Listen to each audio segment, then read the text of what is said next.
Okay, so finally we found a practical use for AI. This is how in my head I come on stage. So my name's Henry Coutinho-Mason. I think it's my 5th time on the MadFest stage. I used to write, well, I do write books. I used to run a company called Trend Watching, which has a big marketing audience. And for the last year and a half, I've mainly been talking about AI, which is ironic because I basically know nothing about AI. In fact, many of you in this room will know far more about AI than me. But what I do, and what I've spent the last 15 years doing, is helping tell stories to leaders about how technological change, political change, social change can unlock future opportunities and what it might mean for them. And so when I was thinking about AI, so often we hear this drum beating, right? And I was reading this report about AI. This is from Upwork last year. And like everyone, I'm standing in front of the slides. We've all seen this before, right? I nearly stopped reading when it comes to this report, because it says 96% of C-suite leaders expect the use of AI to increase their company's productivity, right? And we know this. This is so boring. I nearly stopped reading. I'm so happy I read down the report, because the next paragraph, they went to ask employees what they thought about the impact of AI on their organization, and they got a slightly different response, right? 77%, nearly 80% of employees said they have no idea how to unlock the mythical productivity boost that their boss is demanding from them with AI. We can do more for less. And if anything, it's slowing them down. And I thought this is fascinating. Well, I thought we have a problem, right? We can't run organizations if the leadership team think one thing and the frontline employees think the other. But more interestingly, it got me thinking, because everything we hear about AI from McKinsey, BCG, and all these consultancies, it's all about productivity. It's all about efficiency. It's all about, the trillions of dollars we can add to the economy. It got me thinking, what if AI isn't just about efficiency? We all know the problem with Gen AI, well, the problem in this context, but also the potential opportunity, is it hallucinates. It's unpredictable. And it got me thinking, why are we not looking for use cases where that unpredictability is a feature and not a bug? Why are we not using AI for things where there's no wrong answer, rather than just trying to automate the tasks we do today? And when I talk about AI and creativity, most of you probably instantly go to things like this, right? Yeah, you can go on ChatGPT or DALL-E or Midjourney, whatever, and you can create any image you want. And if you spend your day hanging out on AI Twitter or AI X, you'll know the hot new trend in 2025 is vibe coding. Not just photos, not just movies, but you can now, even if you have no coding ability, create anything you want, right? This guy claims on Twitter that he created this flight sim in an afternoon, despite not being able to code. I mean, I have my doubts about how genuine he is here, but this is what we're being told. We will be able to create anything we want in the digital sphere. And that is true to a greater or lesser extent. But I think there's a much bigger, under-discussed implication when it comes to AI and creativity, which people are not talking about. And I want to talk about it through the medium of this story. So this is Shell. And Shell, every year, like all good oil majors, run a renewable energy hackathon. Right? You can be slightly cynical about the motivations here, as I am, because I'm British. But they ask people to solve problems around renewable energy. And I was reading about this because it's what I do. I read about innovation and the future. And one line just jumped out at me, because they were reporting back on their experience.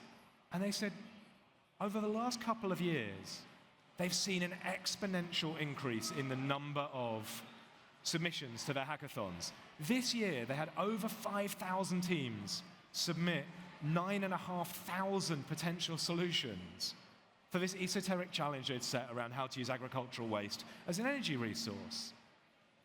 And their hypothesis internally, right, it's kind of obvious when I say it, is because it's now so much easier for teams of people, like students from Singapore Business School who are looking at this challenge, saying, I want to get involved, to have a half-baked idea and to use AI, not to, like the guys on Twitter will tell you, press a button and you're generating thousands of dollars a month from your video game that you vibe coded in an afternoon. Right? That's not the real implication here. It's that you can have a kind of a half-formed idea about a potential solution to a problem that you've seen, and you can use AI to explore it, to research it, to pull it together, to bring it, to make your idea submission ready. Right? This isn't about pressing a button and getting a business at the press of a button. So getting your idea good enough to share, in this case the hackathon, but potentially getting it to share with colleagues. And so a question that I've been asking people for the last few months is this is what we should be thinking about when it comes to AI and creativity. How can we use AI to harness the energy of the AI-powered crowd?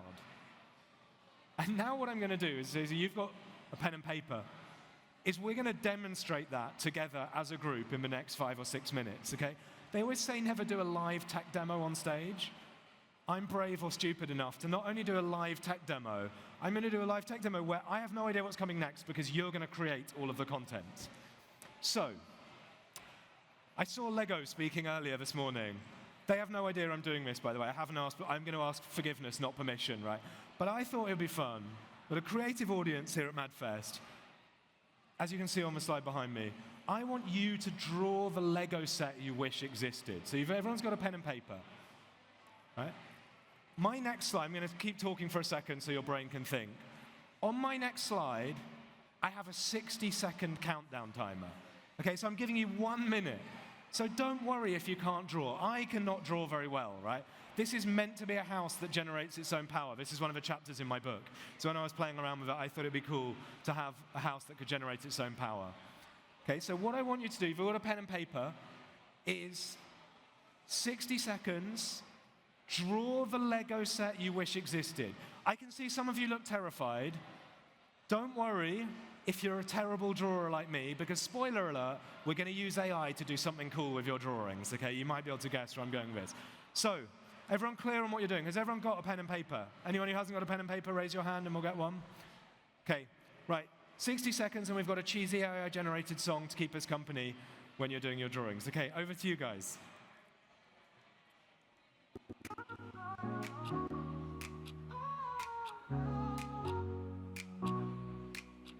Plastic dreams in my hands tonight, building worlds under neon light, stacking colors till they kiss the sky, endless possibilities we can't deny.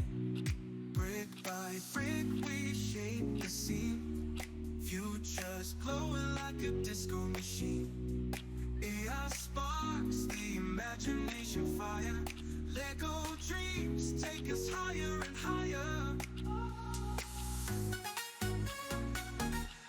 Ooh.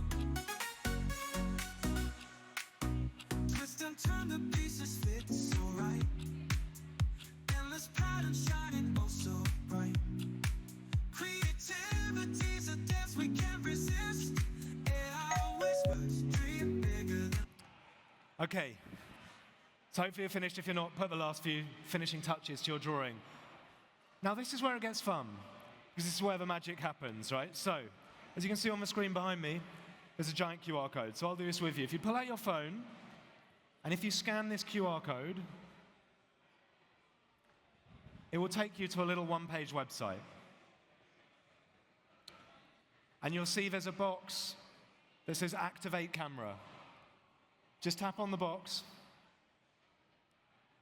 and then click Allow. And what this does, it will turn your phone into a camera. Point it at your drawing, your sketch, give it a second to focus, and then you just tap on the screen to take a photo, okay? So take a photo of your doodle, which I did this in the US the other day. Apparently it means something completely different, taking a photo of your doodle. I innocently said this to a room of 150 people. Take a picture of your sketch. Now, if you scroll down, just below the camera box, you will see there's a box where you can describe your image. You don't have to be a prompt engineer, okay? When we were testing this, someone drew a space rocket, what they thought was a space rocket, and the AI thought it was a fish. Some people's brains go, I'm always curious as to who laughs at that joke. But you just put a few words as to what your drawing is. It can just be a couple of words, right? Oh, one thing I meant to say. If you tell it to generate a Lego set, okay, if you just say a Lego set of whatever it is you're doing, that will help it. Okay? So, scan the QR code, turns your phone into a camera, point it at your sketch, and then just tell it that you want to draw a Lego set of whatever it is you've drawn. Okay, has everyone scanned the QR code? Now, this is where the magic happens. Mark, can we go to the laptop? Okay, so you can do this on your phone on ChatGPT, by the way. There's nothing special about the technology. But what is quite fun is because I've built this last year, we can now see all of the images coming in, right, live, a double-sided Lego brick. The AI just refuses to generate that because it's never seen it before, probably, that's why. But we can now start to see, how cool is this? Braille Lego, love this. Someone wants their own dog to be made into a Lego set. I love this. So we can now start to see what the room thinks. A Lego jungle, love this. It's a sauna bit, I love it. This was my son's when I asked my son, he wants to see a World War II bomber plane. So these were my tests. And now, so we can see them coming in, the Lego Death Star. This is amazing. Now what I want you to do, you will also notice under your results, there's a couple of buttons. One about roasting your idea, and then the other, a little business plan. So what I want to do, I'm just going to try and do something I've never done before live. So bear with me for a second. You talk to your neighbor about the one that you've created and have a play. And what I'm going to do is try and do something that I've never done before very quickly.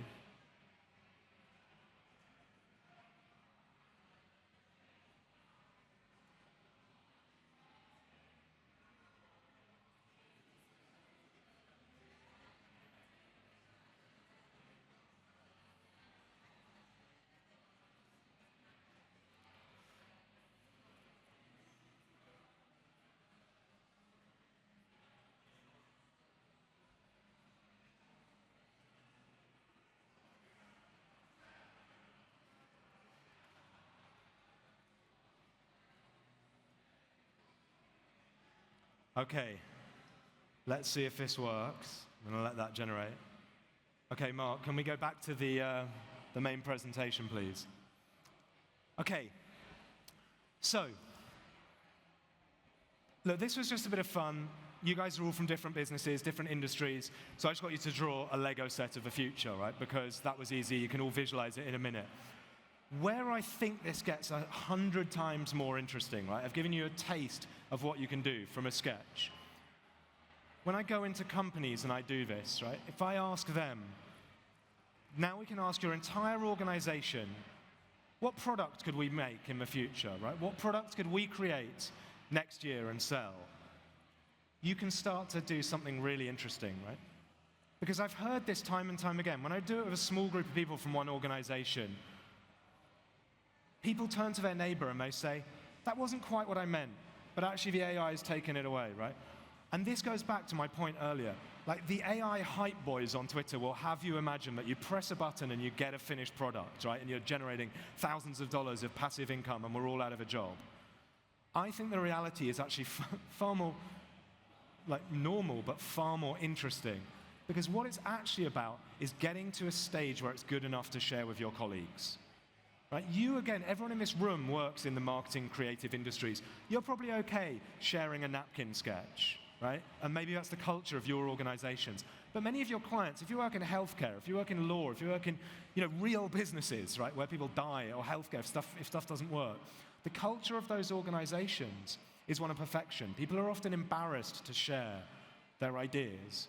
Right? And I hear it time and time again. If you let the AI take their idea a little bit further, people aren't embarrassed to share it anymore, right?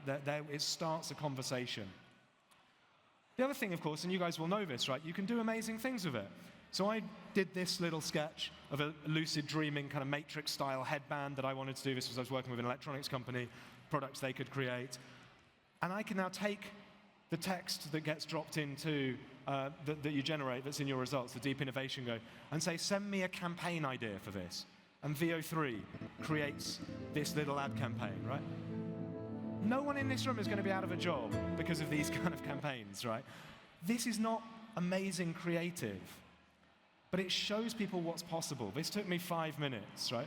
The other thing I just wanted to highlight, in your results, you have a roast me button, right? This is where we have, this is entirely AI generated. So if I've looked at a couple of hundred, I launched this 2 weeks ago at South by Southwest. Entirely AI generated from your sketch. So if you get garbled ones, let me know. But what we've done there is we've taken an AI agent, and one of them thinks it's the worst idea in the world, what you've drawn, and the other one thinks it's the best idea, and they're having an argument, right? This was just a bit of fun to humanize the conversation around AI agents.